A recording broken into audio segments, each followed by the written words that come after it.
Hello நண்பா, நம்ம இப்போ பார்க்க போகிற love of devil episode number 24 தான் பார்க்க போகிறோம். அதுக்கு முன்னாடி புதுசாக ஏதாவது வந்துட்டீங்கன்னா மறக்காம லைக் பண்ணுங்கள், சப்ஸ்கிரைப் பண்ணுங்கள், ஷேர் பண்ணுங்கள். இப்போ எபிசோட் நம்பர் 24 இந்த வீடியோவில் பார்க்க ஆரம்பிக்கலாம். எபிசோட் ஸ்டார்டிங்கில் லூங்கிறது யாருங்கிற மாதிரி நம்ம ஹீரோ கேட்கலாம். அதுக்கு அஸ்லம் என்ன சொல்கிறேன்னா, அவனை நான் தான் கொன்னேன் சொல்லிட்டு கட்டி எடுத்து அட்டாக் பண்ணுற மாதிரி போகிறான். அதை பார்த்தா நம்ம ஹீரோ பயப்படுறான். ஆனால் நம்ம ஹீரோ பின்னாடி ஒரு பீஸ்ட் வந்துட்டு இருக்கு. அதை தான் நம்ம அஸ்லாம் அட்டாக் பண்ணியிருக்கான் அந்த இடத்துல. அதை அப்படியே 2 துண்டா அந்த இடத்துல கட் பண்ணி கீழே போட்டுடுறான். அதை பார்த்ததுக்கப்புறம் இது என்ன கன்றாவி இது அப்படிங்கிற மாதிரி நம்ம ஹீரோ கேட்குறான். அதுக்கு அஸ்லாம் என்ன சொல்கிறேன்னா, இதான் எர்த் டிராகன், இது ஒரு மேஜிக்கல் கிரீச்சர், இதுக்கு எஸ்ட்ரீமாக பவர் இருக்குது, டிபெண்ட்ஸ். ஆனால் இது ஒரு குட்டி தான், இதோட அம்மா எங்கே இருக்குது? அப்போ பின்னாடி பார்த்தா ஏதோ ஒரு பயங்கரமான சத்தம் வந்துட்டுருக்கு.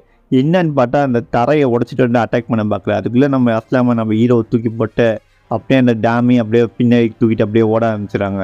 அந்த எர்த் டிராகனை அப்படியே பின்னாடியே உங்களை ஃபாலோ பண்ணிட்டு அட்டாக் பண்ண பயங்கரமாக அந்த இடத்துல வந்துட்டுருக்கு. அப்போ நம்ம ஹீரோ முன்னாடி ஓடிட்டு இருக்கான், வேற வழி இல்லைங்கிற மாதிரி பார்த்ததுக்கப்புறம் மலை உச்சியில் இருக்கும், இங்கே வழி இல்லை. அப்போ அஸ்லாம் என்ன சொன்னா, டே பறங்குறான். இல்லை இங்கே பறக்குதுங்கிற மாதிரி நம்ம ஹீரோ பார்த்துருக்கோம், உடச்சி கீழே தள்ளி விட்டுறான். தள்ளி விட்டு அவனை அப்படின்ற இடத்துல ஜம்ப் பண்ணிடுறான். அப்போ நம்ம ஹீரோ அஸ்லாம் என்னை காப்பாற்றி எனக்கு பறக்க வராருங்கிற மாதிரி அந்த இடத்துல கட்டிட்டு இருக்கான். அதை பார்த்ததுக்காக அஸ்லாம் வந்து அவன் கட்டியை வச்சு அந்த இடத்துல பனிக்கட்டில் ஒரு கட்டியை சொருவிடுறான். அப்போ எர்த்து இது இருக்குல்ல, பீஸ்ட் இருக்குல்ல, அது முன்னாடி வந்து நிற்குது இவங்களுக்குலாம் முன்னாடி. அப்போ ஈஸியாகவே அவங்க ஜம்ப் பண்ணி அந்த இடத்த விட்டு தப்பிச்சிட்டு இருக்காங்க. அப்போ நம்ம ஹீரோ ஃபயர் அட்டாக்லாம் பண்ணி டிஃபீட் பண்ண ட்ரை பண்ணிட்டு இருக்கான். அப்படி இருந்தால் அந்த ஃபயர் அட்டாக்லாம் இந்த மேஜிக்கல் பீஸ்டர் எதுவுமே பண்ணல. அதை பார்த்தா நம்ம ஹீரோவும் இதான் மேஜிக்கல் பீஸ்டரடா இவ்வளோ பவர்ஃபுல்லாக இருக்குங்கிற மாதிரி நம்ம ஹீரோவும் பார்த்துட்டு இருக்கான். அப்படியே ஒரு மலையோட இன்னொரு உச்சிக்கு வந்துடுறாங்க அந்த இடத்துல. இப்போ என்ன பண்ண போகிறோங்கிற மாதிரி கேட்டுட்டு இருக்கான். அப்போ நம்ம அஸ்லாம் திடீர்னு ஜம்ப் பண்ணுறான். பின்னாடியே பார்த்தா அந்த எர்த் டிராகனும் வருது.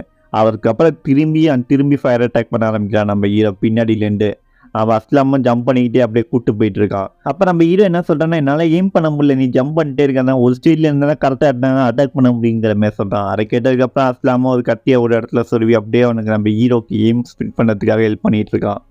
அஸ்லாம் அந்த எர்த் டிராகனை பார்க்க மாதிரி ஏதோ ஒரு இல்யூஷன் மாதிரி அவனுக்கு தெரிய வருது. அதில் ஒருத்தர் நிற்கிற மாதிரி இருக்குது. அதை பார்த்ததுக்கப்புறம், லூ நீ இங்கே என்ன பண்ணுற, இது என்னோட சாவாக இருக்குமோ அப்படின்னு நினச்சிட்டு அந்த இடத்துல மயக்கம் போடுற மாதிரி காட்டுறாங்க. அப்போ நம்ம ஹீரோ, அஸ்லாம் வெயிட் பண்ணா, நம்ம ஜெயிச்சிடலாம், நீ கான்ஃபிடன்ஸுக்கு வாங்குற மாதிரி சொல்லிட்டு இருக்கான். இருந்தாலும் நம்ம அஸ்லாமால் தாக்கு பிடிக்கவே முடியல. ஒரு ஸ்டேஜில் அப்படியே நின்றுறாங்க. நின்னதுக்கப்புறம் நம்ம ஹீரோ அவன் அதிக பார்த்தீங்கன்னா ஃபயர் மேஜிக் அந்த இடத்துல யூஸ் பண்ணி அட்டாக் பண்ணிட்டு இருக்கான் அந்த எர்த் டிராகனை. அப்போ நம்ம அஸ்லாமா அப்படியே அந்த அட்டாக்கால் அப்படியே கீழே விழுகிற மாதிரி இருக்குது. அஸ்லாம் எந்திரிங்கிற மாதிரி சொல்லிட்டு இருக்காங்க. ஏன்னா அஸ்லாம் இந்த இடத்துல மயக்கம் போட்டுட்டான். அப்போ அவனுக்கு பழைய நினைவுகள்லாம் வருது, அந்த லூப்பில் இருந்தது. அப்போ அந்த லூ என்ன சொல்லிட்டு இருக்கான்னா, இதே அஸ்லாம் என்ன பண்ணிட்டு இருக்கேன், நம்மலாம் கிரேட்டர் டெம்பிள் வாரியர்ஸ், இது மாதிரி வேடிக்கைப்பட்டுலாம் நிற்கக்கூடாது. நம்ம கண்டிப்பாக ஒரு பெரிய இடத்துக்கு வர போகிறோம், இருக்கிறதுலே பவர்ஃபுல்லாக போகிறோம். அதுக்கப்புறம் அந்த ஹோலி ஸ்குவாட் டெம்பிளில் காட்டுறாங்க, கடவுளுக்காக நம்ம போராடணும், கடவுளுக்காக உயிரை கொடுக்கணும், இங்கே இருக்கவங்களே நம்ம மட்டும் தலை சிறந்தவங்களாம் இருக்கிறோம். அவங்க சொல்கிறதெல்லாம் கேட்டு எல்லாருமே தலை வாங்கிட்டு இருக்காங்க அங்கே இருக்கிற எல்லா நைட்ஸும். அப்போ அவங்க என்ன சொல்கிறாங்கன்னா, கடவுளை ஒருத்தவங்கள நம்புவோம், வேறு யாரையுமே நம்ப மாட்டோம் இந்த உலகத்தில். அந்த சீனை கட் பண்ணால் நம்ம அஸ்லாம் மட்டும் தனியாக ஒரு இடத்துக்கு வந்திருக்கான், அந்த டெம்பிளோட மையப்பகுதி, அதாவது கடவுளுங்கிற இருக்கிற இடத்துக்கு வண்டி. அவன் என்ன கேட்குறான்னா, இந்த உலகத்தில் ஸ்ட்ராங்கானவங்க யார், நாங்கள் ஓலியே நைஃப்ஸில் நாங்கள் தானே ஸ்ட்ராங்கானவங்கிற மாதிரி கேட்குறான். அப்போ அங்கே ஒரு இல்யூஷன் மாதிரி காட்டுது. அந்த இல்யூஷனில் ஒருத்தன் வந்து, என்ன பேர் அலகன் ரோலான், இந்த உலகத்திலே தலை சிறந்தவன் நான் மட்டும்தான், எனக்கு நிகரானவன் எவனும் இல்லை, இதான் மெதசனமான உண்மை. அதை பார்த்ததுக்கப்புறம் நம்ம அஸ்லாமும் வரட்டா கடுப்பாக வரான். அதுக்கப்புறம் அவன் தப்பான வழிக்கு போகிறான். நம்ம லூவையும் உயிர் நண்பனை வந்து அவன் கத்தியெல்லாம் அவனை கொலை பண்ணுறான். அந்த குற்ற உணர்வோடு தான் வாழ்ந்துட்டு இருக்கான் இவ்வளோ நாளாக. அடுத்த சீனை கட் பண்ணால் நம்ம அஸ்லாம் வந்து ஒரு மரத்தில் படுத்துருக்க மாதிரி கடுப்பாய் திடீர்னு கத்தி எடுக்கிறான். அதை பார்த்ததுக்கப்புறம் டாம இவனுக்கு வேறு வேலையே இல்லை, ஏதாவது சும்மா கத்தி நீட்டிக்கிட்டே இருப்பான்னு சொல்லிட்டு அந்த சைடு தள்ளி போயிடாரு. அதெல்லாம் பார்த்ததுக்கப்புறம் இந்த மேஜிக் ரீசனே கொண்டுட்டானாங்கிற மாதிரி பார்த்துட்டு இருக்காரு. அப்போ திடீர்னு ஒரு வாய்ஸ், குட் மார்னிங். அதை கேட்டதுக்கப்புறம் யாருன்னு பார்த்தா நம்ம ஹீரோனா. நம்ம ஹீரோ என்ன சொல்கிறான்னா, எப்போல்லாம் நினைப்பா நீ தூங்கிட்டு இருப்ப, தூக்கத்தில் நிறையா உளறிட்டு வர இருந்தா என்ன கதைங்கிற மாதிரி கேட்டுட்டு இருக்கான். அதுக்கு அஸ்லாம், அதெல்லாம் இருக்கட்டும், இப்போ நீ என்ன பண்ணிட்டு இருக்க. அப்போ நம்ம ஹீரோ என்ன சொல்கிறான்னா, எக்ஸசைஸ் பண்ணிட்டு இருக்காப்பா, இந்த பனிக்கட்டிலேருந்து கொஞ்சம் உடஞ்சி போகக்கூடாதுல்ல, அதனால தான் பண்ணிட்டு இருக்கேன். அப்போ அஸ்லாம் பக்கத்தில் வந்து, நான் தூக்கத்தில் உளர்ன எதுவரி கேட்டேங்கிற மாதிரி கேட்குறேன். அதுக்கு நம்ம ஹீரோ, எனக்கு கொஞ்சம் க்யூரியஸாக தான் இருக்குது, நீ நிறையா உளறிட்டு இருந்தா யாரோ ஸ்ட்ராங்கான ஒரு ஆள் இருக்காங்கிற மாதிரி பேசிகிட்டு இருந்தேன். அப்போ நம்ம அஸ்லாம் என்ன சொல்கிறான், ஆமாம் அது நடந்து ரொம்ப வருஷம் ஆச்சு, இந்த உலகத்துலேயே ஸ்ட்ராங்கான ஒருத்தன் இருந்தான், அவன் பேர் தான் அலகன் ரோலான். அப்போ நம்ம ஹீரோ என்ன கேட்குறான்னா, ஓ அலகன் ரோலானா, அந்த டெம்பிள் அவன்டா முக்கியமான ஆளாக இருந்தானா. அதை கேட்டதுக்கப்புறம் அவன் சட்டையை பிடிச்சி, உனக்கு அழகர்தோலை பற்றி என்ன தெரியும்? அதுக்கு நம்ம ஹீரோவும், ஏய் நீ சொல்றத வச்சு தான் எனக்கு தெரியும். அந்த அளவுக்கு கிளியரா எனக்கு எதுவும் தெரியாது. உனக்கு இதை பற்றி சொல்ல விருப்பம் இல்லைன்னா சொல்ல வேணாம். அப்போ நம்ம ஹீரோவை தள்ளி விட்டு, நீ இதை பற்றி தேவையில்லாமல் பேசுறது உனக்கு செட் ஆகாது. அந்த ஓல்டு மேனுக்காரன் உன்னை உயிரிழ விட்டுருக்க இன்னும். அதனால தேவையில்லாமல் இந்த விஷயத்தை பற்றி என்கிட்ட கண்டிப்பாக பேசுகிற.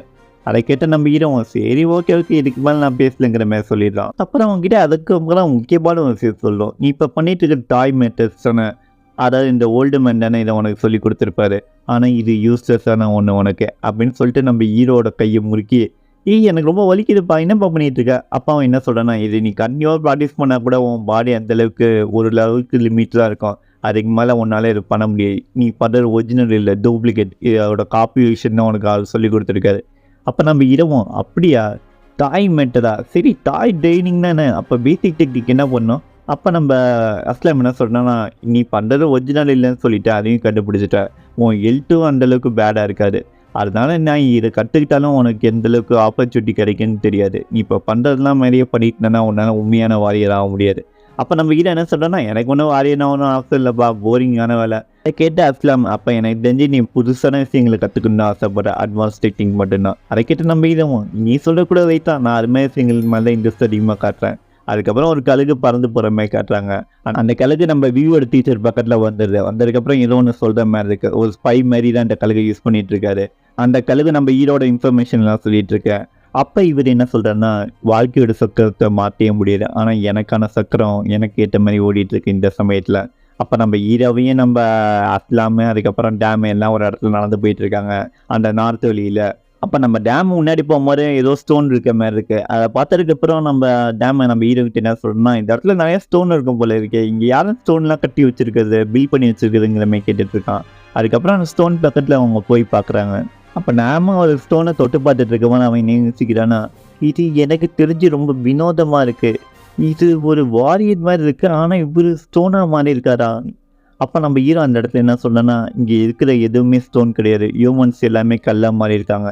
இது எதுதான் நடந்திருக்கும், எந்த இவங்க எல்லாரையும் ஸ்டோனாக மாற்றிருக்கோம், ஹியூமன்ஸ் எல்லாரையுமே. அப்படி சொல்லிவிட்டு அவங்க 2 பேருமே அந்த இடத்துல யோசிச்சுட்டு இருக்காங்க. அப்போ தான் அவங்க எல்லாருமே சொல்கிறாங்க, காட் ஆஃப் ஐயால் மட்டும் அப்படி பண்ண முடியும். அதை கேட்டதுக்கப்புறம் அஸ்லாம், நீங்கள் சொல்கிறது கரெக்ட் தான், எனக்கு இந்த இடத்துல எதுவும் தப்பாக ஃபீல் ஆகுதுன்னு சொல்லிட்டு அட்டாக்கிங் மூடில் இவர் இருக்காரு நம்ம அஸ்லாம். அதை பார்த்ததுக்கப்புறம் நம்ம ஹீரோவும் டேமும் அப்படியே நம்ம அஸ்லாம் பக்கத்தில் போகிறாங்க. அப்போ நம்ம ஹீரோ விஷயத்தை பார்த்து பயங்கரமாக ஷாக் ஆகிறான். என்ன பார்க்குறான்னா, கோல்டன் ராக்ஸ்ன்னு சொல்கிறோம். அதை சொன்னதுக்கப்புறம் இதுக்கு வாய்ப்பே இல்லை, இந்த சோல்ஜர்ஸ்லாம் இங்கே என்ன பண்ணிட்டு இருக்காங்க, கோல்டன் ராக்ஸ்லாம். அப்போ நம்ம ஹீரோவும் மேஜிக்லாம் வச்சு தயாராக இருக்கான். முன்னாடி இருக்க கோல்டன் ராக்ஸும் முன்னாடி வர ஆரம்பிக்குது. அது ஹியூமன்ஸ் பண்ணினா நடந்து வந்துட்டுருக்கு. அதை பார்த்தா நம்ம அஸ்லாம் என்ன சொல்கிறோன்னா, இது கண்டிப்பாக கோல்டன் ராக்ஸ் கிடையாது, இது ஒரு ட்ரீயோட பிளானட்டில் இருக்கிற ஒரு முக்கியமான இந்த ஃபாரஸ்ட்டில் இருக்கிறது ஒன்று. ஆனால் இது ரொம்ப கைண்ட் ஆர்டரானது. இது எதுக்கு இப்போ நம்மளை அட்டாக் பண்ண வந்துட்டுருக்கு, ஏதோ ஒன்று தப்பாக நடக்கிற மாதிரி இருக்குது, இது கண்டிப்பாக கோல்டன் ராக்ஸ் கிடையாது. சொல்லிட்டு இருக்கும்போது அந்த ட்ரீஸ் தான் முன்னாடி நடந்து வந்துட்டுருக்கு நம்ம டீம் அட்டாக் பண்ணுறதுக்காக. அப்போ அஸ்லாம் என்ன சொல்கிறாங்கன்னா, இதுக்கிட்ட நம்ம சண்டை போட்டு ஜெயிக்க முடியாது, ட்ரீ வாரியர்ஸ்ட்டை நம்ம சீக்கிரமாக அந்த இடத்த விட்டு ஓடி போனோம். சொன்னதுக்கப்புறம் அவங்க எல்லாருமே ஓடி போகிறாங்க. பின்னாடியே அந்த ட்ரீ வாரியர்ஸ்லாம் பின்னாடி துரத்தி வந்துட்டு இருக்காங்க. இதோட இந்த எபிசோட் முடிஞ்சிடு. இதுக்கப்புறம் எபிசோட்ஸ் பார்க்கணுன்னா மறக்காமல் லைக் பண்ணுங்கள், சப்ஸ்கிரைப் பண்ணுங்கள், ஷேர் பண்ணுங்கள். இது உங்கள் EJ வாய்ஸ் ஓவர்.